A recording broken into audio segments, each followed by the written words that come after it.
Hello दोस्तों, आप सभी का आपके अपने चैनल पीसीएस मैथमेटिक्स में स्वागत है। आइए हम इस वीडियो लेक्चर में हम अपने हिंदी पूर्वावलोकन सीरीज को आगे बढ़ाते हैं और इस सीरीज में हमने विलोम शब्द को कवर कर लिया है और हम इस समय लेक्चर नंबर 3 में अनेक शब्दों में एक शब्द के लिए पढ़ रहे हैं। इससे पहले हमने 2 लेक्चर जो कंप्लीट किए हैं वो जो है 50 क्वेश्चन तक जो है हमने डिस्कस कर लिया था। आज इस वीडियो लेक्चर में जो है 51 से स्टार्ट करेंगे और जो है आगे की ओर हम बढ़ेंगे। इस क्रम में आप सभी से हम ये कहना चाहते हैं कि अगर आप यूपी आरओ री एग्ज़ाम की तैयारी कर रहे हैं और एक नए सीरीज से नई एग्ज़ाम की तैयारी करना चाहते हैं तो इस सीरीज़ से आप सभी जुड़ सकते हैं, क्योंकि ये सीरीज़ जो है 60 नंबर यानी कि जो हिंदी की कवर करेगा ये 60 नंबर, और उसके लिए बहुत ही इम्पोर्टेंट है क्योंकि पूर्वावलोकन से सारे ही क्वेश्चन जो है लगभग मैच किए जाते हैं और उन्हें वहीं से क्वेश्चन बनते हैं। ठीक है, यदि आपने पूर्वावलोकन को कवर कर लिया है अच्छे से तो ये जो है 60 नंबर में आपको 55 प्लस नंबर लाने में बहुत सहायता मिलेगी। तो आइए हम आगे देखते हैं कि हमारा क्वेश्चन क्या है। ठीक है, अगर आप इस वीडियो पे नए हैं तो इससे पहले के भी जो वीडियो है आप विजिट करके देख सकते हैं, उसका लिंक जो है आपके इसी वीडियो के डिस्क्रिप्शन में आपको मिल जाएगा। ठीक है, आइए क्वेश्चन आगे की ओर हम बढ़ते हैं। हमारा आज का क्वेश्चन है क्वेश्चन नंबर 1, जिसका शत्रु पैदा न हुआ हो इसके लिए ऑप्शन बताना है। तो आप सभी को हमने बताया है कि देखिए शत्रुहीन, अशत्रु, निशत्रु या अजातशत्रु। तो हमारा जो करेक्ट हो जाएगा ऑप्शन नंबर डी करेक्ट हो जाएगा। इससे पहले हमने विधिवत जो है डिस्कस किया था। आइए क्वेश्चन नंबर 52 देखते हैं। हमारा मंतव्य साधने वाला के लिए एक शब्द है। आइए देख लीजिए, परमार्थ, धर्मार्थी, स्वार्थी या सत्यार्थी। ठीक है, तो अपने मंतव्य को साधने वाला वो क्या होता है, वो स्वार्थी व्यक्ति होता है जो अपने मंतव्य को ही मान कर चलता है और दूसरों को अनदेखी करता है। तो ऐसा व्यक्ति क्या होता है, स्वार्थी होता है। तो हमारा ऑप्शन नंबर जो है सी हमारा करेक्ट हो जाएगा। ठीक है, आइए नेक्स्ट क्वेश्चन की ओर बढ़ते हैं। हमारा नेक्स्ट क्वेश्चन है कि जिसका उच्चारण न किया गया हो के लिए एक शब्द क्या होगा। जिसका उच्चारण न किया गया हो, देख लीजिए ऑप्शन, समुच्चरित, अनुत्तरित, मौन या अनुच्चरित चरित। ठीक है, तो हमारा जो है सही ऑप्शन है ऑप्शन नंबर डी हमारा करेक्ट हो जाएगा, अनुच्चरित, यानी ऑप्शन नंबर डी हो जाएगा। ठीक है, आइए नेक्स्ट क्वेश्चन की ओर बढ़ते हैं। ठीक है, तो नेक्स्ट क्वेश्चन की ओर बढ़े। हमारा नेक्स्ट क्वेश्चन है आज का कि वाक्यांशों और उनके प्रयुक्त शब्दों में निम्नलिखित युग्मों में से कौन सा सही चयन है। तो ये हमें ये बताना है। जो स्त्री अभिनय करती करे तो अभिनेता है, तो हमारा ये गलत हो जाएगा। वो जो स्त्री अभिनय करे उसको क्या कहते हैं, उसे अभिनेत्री कहेंगे, उसे अभिनेत्री कहेंगे। ठीक है, जो व्याकरण जानता हो उसे व्याकरणिक, ये भी हमारा गलत हो जाएगा। उसे क्या कहते हैं, उसे व्याकरण कहते हैं। ठीक है, ये भी हमने आप सभी को बताया। आँखों से परे प्रत्यक्ष, ये भी हमारा जो है गलत है, प्रत्यक्ष नहीं होगा, आँखों से जो है वो परोक्ष होगा। प्रत्यक्ष किसे कहते हैं, जो समक्ष यानी आँखों के सामने हो उसे प्रत्यक्ष कहते हैं। लौट कर आया हुआ ये है प्रत्याज्ञा, तो ये हमारा करेक्ट है। तो ऑप्शन नंबर डी हमारा इस क्वेश्चन का सही हो जाएगा। आइए नेक्स्ट की ओर बढ़ते हैं। नेक्स्ट क्वेश्चन है, अपरिणित शब्द का निम्नलिखित में से कौन सा युक्त प्रयुक्त होगा। ठीक है, तो दिखा दिया है जिसका परिणाम न निकला हो, जिसका परिणाम न निकला हो तो ये हमारा गलत है। जिसका विवाह न हुआ हो ये हमारा करेक्ट हो जाएगा। तो ऑप्शन बी हमारा करेक्ट है, जिसका विवाह न हुआ हो उसके लिए अपरिणित शब्द का इस्तेमाल किया जाता है। ठीक है, आइए नेक्स्ट की ओर देखते हैं कि नेक्स्ट ऑप्शन क्या है। जिसका विवाह हो चुका हो, तो जिसका विवाह हो चुका हो उसके लिए क्या कहते हैं, उसको परिणित कहते हैं। ठीक है, तो ये देखिए बहुत ही कन्फ्यूजन है। परिणित आपको परिणाम से संबंधित लगेगा तो आप इसका आंसर जो है ए लगा सकते हैं। तो यहाँ पे आपको ध्यान देना है। तो अपरिणित मतलब जिसका विवाह ना हुआ हो और परिणित मतलब जो जिसका विवाह हो चुका हो, मतलब का अर्थ उसका एक वाक्य में सेंटेंस। ठीक है, आइए नेक्स्ट की ओर बढ़ते हैं। हमारा नेक्स्ट क्वेश्चन कौन सा है, तो हमारा नेक्स्ट क्वेश्चन है 54, जो कि क्वेश्चन नंबर है, निम्नलिखित में से वाक्यांश के लिए एक शब्द दुर्निवार किसका प्रयोग किया था। तो ये भी हमने आप सभी को बताया है। तो देख लेते हैं ऑप्शन, जिसे दूर करना कठिन हो, तो हमारा यही ऑप्शन सही है। ठीक है, जिसे दूर करना कठिन हो, हमारा यही ऑप्शन जो है करेक्ट है। दुर्निवार उसी को कहते हैं जिससे दूर करना कठिन हो। आइए नेक्स्ट देखते हैं, जिस पर वार करना कठिन हो। तो जिस पर वार करना कठिन हो, जिसे देख पाना कठिन हो, जिसे जीत पाना कठिन हो। ठीक है, तो जिसे जीत पाना कठिन हो उसे क्या कहता है, उसे दुर्जेय कहते हैं। उसका एक शब्द होगा दुर्जेय। ठीक है, आइए नेक्स्ट की ओर बढ़ते हैं। हमारा नेक्स्ट क्वेश्चन है क्वेश्चन नंबर 57।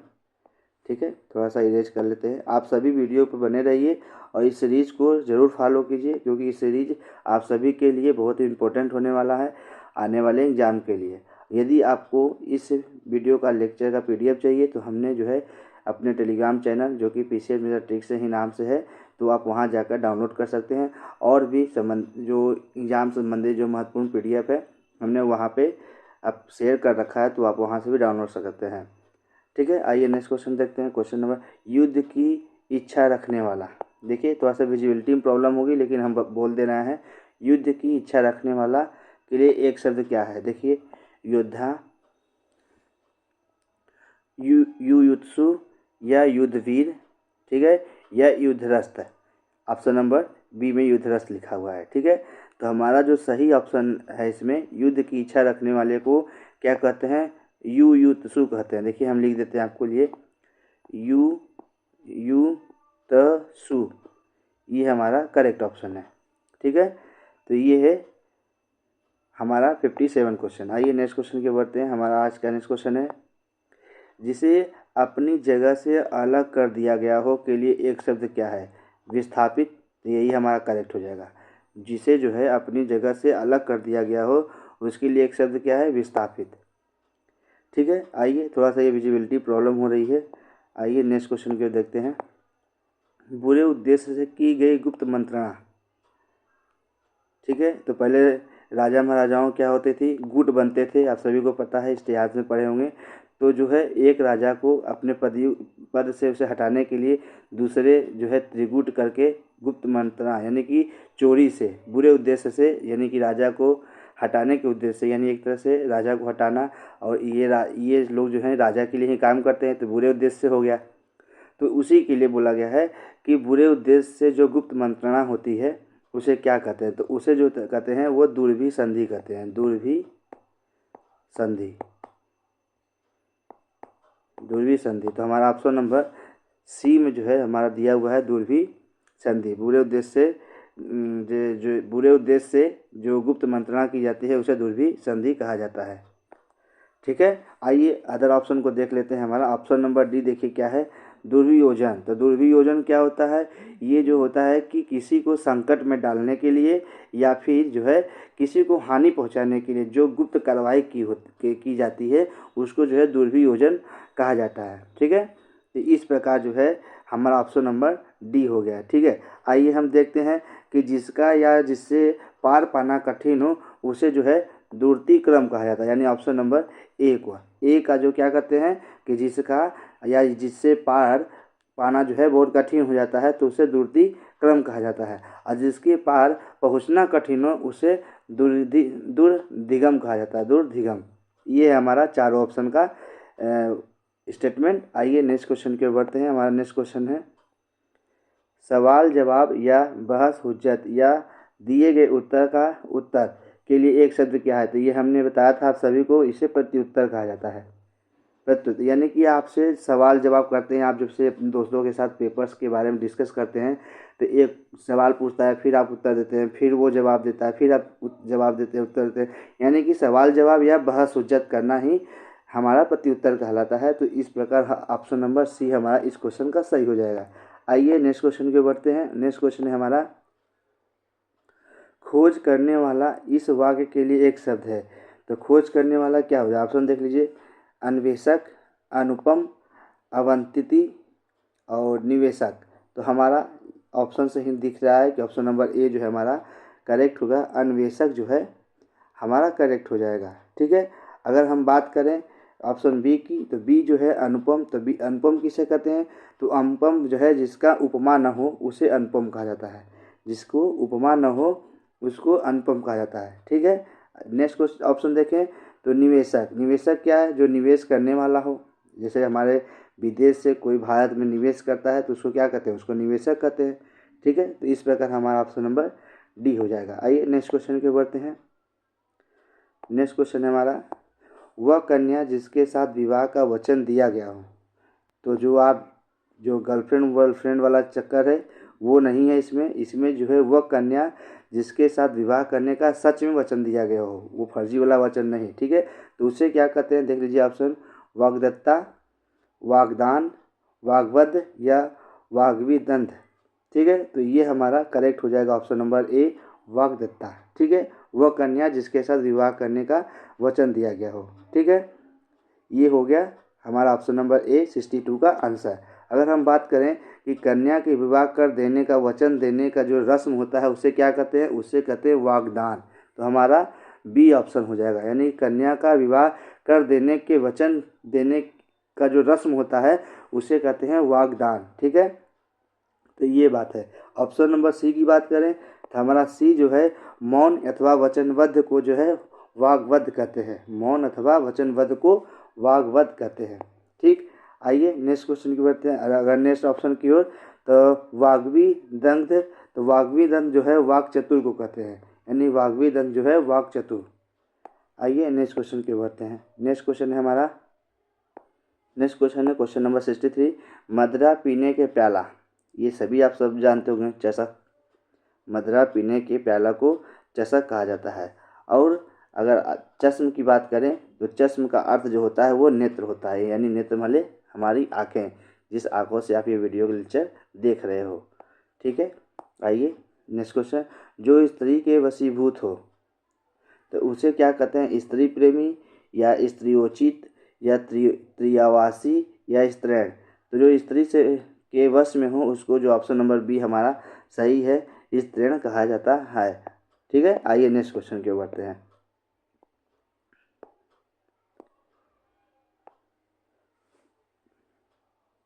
जो जोता बोया न गया हो वाक्य के लिए एक शब्द कौन सा है? आकर्षित या अकृषित, ऊसर या अकोर। ठीक है, तो अकृषित, इसका ऑप्शन नंबर बी हमारा सही हो जाएगा, जो कि जो जोता बोया ना गया हो उसके लिए अकृषित कहा जाता है। ठीक है, अगर हम बात करें कि जिस ज़मीन से उत्पन्न करने की शक्ति नहीं है उसे क्या कहते हैं? उसे ऊसर कहते हैं। ऑप्शन नंबर सी हमारा करेक्ट हो जाएगा। आइए नेक्स्ट क्वेश्चन की ओर है, सब कुछ खाने वाला। सब कुछ खाने वाला क्या होता है? सर्वभक्षी, सर्वग्राही या सर्वहारी। तो हमारा जो सब कुछ खाने वाला होता है वो सर्वहारी नहीं होता, वो सर्वाहारी होता है, यानी कि वो वेज भी खाता है नॉन वेज भी खाता है, तो उसे सर्वाहारी कहते हैं। और जो सब कुछ भक्षण करने वाला हो उसे क्या कहते हैं? सर्वभक्षी कहते हैं। ऑप्शन नंबर ए हमारा करेक्ट हो जाएगा। अगर हम बात करें ऑप्शन नंबर सी की, सर्वहारी, तो सर्वहारी कौन है? जो सब कुछ ग्रहण करता हो, जो सब कुछ ग्रहण करता हो उसको सर्वहारी कहा जाता है। ठीक है, आइए नेक्स्ट की ओर बढ़ते हैं। तो इस प्रकार हम धीरे धीरे जो है 25-25 क्वेश्चन के स्लॉट के साथ ये जो है सीरीज को रन कर रहे हैं। और इससे पहले जो हमने विलोम किया है उसको पूरे 8 लेक्चर में हमने कवर किया है, प्लेलिस्ट भी बना दिया गया है, तो आप सभी भी वहाँ से भी जाकर अच्छे से देख सकते हैं, इस सीरीज से जुड़ सकते हैं और अपने दोस्तों को भी जोड़िए। आपने पूर्वावलोकन को खरीद कर अपने से भी पढ़िए, इस वीडियो को भी देखिए, तब जाके आपको जो है, क्योंकि हम भी जो है इस पूर्वावलोकन को पहले पढ़ते हैं, उसके बाद एनालिसिस करते हैं, उसके बाद आप सभी को इस वीडियो फॉर्मेट लाने की कोशिश करते हैं। ठीक है, तो ऐसे ही बने रहिए और चैनल को सपोर्ट कीजिए, सब्सक्राइब कीजिए, इस वीडियो को एक बार लाइक कर दीजिए और वीडियो कैसा लगा ये आप सभी कमेंट में बताइए। कुछ सुधार की गुंजाइश अगर आपको लगती है, आपको कुछ राय देना है तो वो भी आप सभी दे सकते हैं, हम उसको कोशिश करेंगे अपने इस सीरीज़ को और सुधार करने की। ठीक है, आइए, ये वीडियो सीरीज जो है हर शाम को 5 बजे आप सभी के लिए लाया जाता है, तो आप बने रहे। ठीक है ना। ये नेक्स्ट क्वेश्चन, वह समारोह जिसमें गुरुकुल के स्नातकों को विद्या अध्ययन कर लेने के उपरांत विदाई दी जाती है, इस वाक्य के लिए एक शब्द क्या है। जैसा कि आज के समय में देखते होंगे कि जैसे जब आप डिग्री कॉलेज में पूरा कर लेते हैं तो वहाँ एक विदाई समारोह होती है, ठीक है ना। तो उसी प्रकार गुरुकुल में जब स्नातक करने के बाद, जब विद्या अध्ययन करने के बाद जब विदाई होती थी तो उसको क्या कहा जाता था वो बताना है हमें। देखिए, समावर्जन, समावास, समावरण या समावर्तन। तो हमारे लिए क्या ऑप्शन हो जाएगा, समावर्तन हमारा करेक्ट हो जाएगा, ठीक है। जब गुरुकुल में विद्या अध्ययन करने के बाद जो विदाई दी जाती थी उसके लिए हमें समावर्तन शब्द के इस्तेमाल को याद रखना है, ठीक है। आइए नेक्स्ट क्वेश्चन की ओर बढ़ते हैं। हमारा नेक्स्ट क्वेश्चन है प्रतिपदा।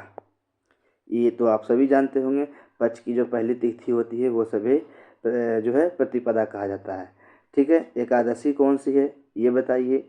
तो मास के किसी पक्ष की जो 11वीं तिथि होती है उसे एकादशी कहा जाता है, ये भी आप सभी को पता होगा, ठीक है। पूर्णिमा भी आप सभी को पता होगा। आइए नेक्स्ट क्वेश्चन की ओर बढ़ते हैं। कनिष्ठिका और मध्यमा के बीच की उंगली को क्या कहते हैं। तो ये क्या कहते हैं, इसे जो है अनामिका कहते हैं। ऑप्शन नंबर सी हमारा करेक्ट हो जाएगा, ठीक है। आइए नेक्स्ट क्वेश्चन की देखते हैं। नेक्स्ट क्वेश्चन है हमारा कि जिसके पेट में माँ ने रस्सी बांध दी हो उसको क्या कहते हैं। तो पेट में रस्सी किसके बांधती थी माँ, आपको पता होगा। इसको जो है भगवान श्री कृष्ण को उनकी माँ यशोदा बांधती थी। तो भगवान श्री कृष्ण का दूसरा नाम क्या है, दामोदर। तो हमारा करेक्ट आंसर हो जाएगा डी, ठीक है। आइए नेक्स्ट क्वेश्चन की ओर देखते हैं। पीछे पीछे चलने वाला वाक्यांश के लिए एक शब्द कौन सा है। अनुचर, अनुवर्ती, अनुगामी या अनुगमनीय, ठीक है। तो पीछे पीछे चलने वाले को अनुचर कहा जाता है। ऑप्शन नंबर ए हमारा सही होगा, ठीक है। इसी के साथ जो है अनुगामी भी कहा जाता है। तो हमारा ऑप्शन नंबर ए और बी दोनों ही सही होगा, ठीक है। अगर हम बात करें लोक सेवा आयोग की तो जो है ये पहले अनुचर माना था, ठीक है। लेकिन बाद में जब रिवाइज आंसर की आया तो उन्होंने ए और बी दोनों को जो है इसका सही आंसर माना है, ठीक है। आइए नेक्स्ट क्वेश्चन को देखते हैं। नेक्स्ट क्वेश्चन हमारा जिसकी कोई कीमत ना हो सके उसके लिए क्या कहते हैं। उसके लिए आप सभी पता है कि जिसकी कोई कीमत नहीं है वो अमूल्य होता है, ठीक है। जिसकी कोई कीमत नहीं वो अमूल्य। तो हमारा अमूल्य जो है ऑप्शन नंबर बी में दिया हुआ है। तो हमारा करेक्ट आंसर हो जाएगा 72 का बी, ठीक है। जिसका मूल्य बहुत अधिक हो उसे क्या कहेंगे, उसे बहुमूल्य कहेंगे, ठीक है। आइए नेक्स्ट क्वेश्चन की ओर देखते हैं। नेक्स्ट क्वेश्चन है हमारा 73। थोड़ा नपा तुला भोजन करने वाला मिताहारी, ये भी आप सभी जानते हैं जो नपा तुला भोजन करता है, और जो है न कम या नपा तुपा खर्च करता है, कम खर्च करने वाले को मितव्ययी कहते हैं, ये भी आप सब सही जानते हैं। आइए नेक्स्ट क्वेश्चन की ओर बढ़ते हैं। नेक्स्ट क्वेश्चन हमारा है गुरु के समीप रहकर अध्ययन करने वाला। पहले गुरुकुल शिक्षा में क्या होती थी, सभी लोग अपने घर छोड़कर गुरुकुल की ओर जाते थे, गुरुकुल में रहकर ही पढ़ाई करते हैं। जैसे कि आज के समय अगर आप दिल्ली विश्वविद्यालय में पढ़ रहे हैं तो दिल्ली विश्वविद्यालय में पढ़ रहे हैं और उसी के हॉस्टल में रहकर जो है आप दिल्ली में अध्ययन कर रहे हैं, ठीक है। दिल्ली, JNU, इलाहाबाद, आप जहाँ भी पढ़ रहे हो तो यहाँ पे देखिए स्कूल है, कॉलेज है, एक छात्रावास है। तो वहाँ पे यहाँ रहकर यहाँ पढ़ रहे हैं। और तो हमारे गुरुकुल पद्धति में क्या होता था कि गुरु के पास ही रहना, यानी कि गुरु और गुरुकुल दोनों साथी होते थे। तो वहीं जो है छात्र अपने घर से गुरु के पास जाते थे और उन्हीं के साथ रहकर अपना अध्ययन करते थे, ठीक है। तो उसी प्रकार आज के छात्रावास और कॉलेज का पद्धति है, थोड़ा सा डिफरेंस लेकिन सेम टू है। तो उसको क्या कहते हैं ये बताना है। देखिए, शिष्य, विद्यार्थी, आश्रमवासी या अंतेवासी। तो ये जो हमारा सही आंसर हो जाएगा अंतेवासी। देख लीजिए कितने पेपरों में ये क्वेश्चन पूछा गया है, तो ये हमारे लिए इम्पोर्टेंट हो जाता है। तो ऐसे ही जो इम्पोर्टेंट और रिपीटेड क्वेश्चन है उसको आप खास करके ध्यान रखेंगे। आइए नेक्स्ट क्वेश्चन देखते हैं। नेक्स्ट क्वेश्चन है जिसके हृदय पर आघात हुआ हो। मर्माहित, मर्माहत, मर्माहुत या मर्माहुत, ठीक है। तो देख लीजिए सारे ऑप्शन जो हैं एकदम नेक्स्ट क्लोजली दिए हुए हैं। तो ये आप सभी को याद रखना है। तो ये हमारा नया जो ठीक है, तो इस प्रकार जो है हमारा सही आंसर देख लीजिए, इसमें मर्माहित नहीं मर्माहत होगा, ठीक है। तो हमारा जिसके हृदय पे आघात होता है उसको मर्माहत कहते हैं। ऑप्शन नंबर बी हमारा करेक्ट हो जाएगा। ठीक, तो इस प्रकार इस वीडियो लेक्चर में हमने 25 क्वेश्चन को पूरा डिस्कस कर लिया, जो कि करीब 20 मिनट का वीडियो है। और हमने ऐसे ही 20 से 30 मिनट के अंदर जो है सारे वीडियो को कवर कर रहे हैं और 25-25 क्वेश्चन को स्लॉट में आप सभी के समझ प्रस्तुत कर रहे हैं।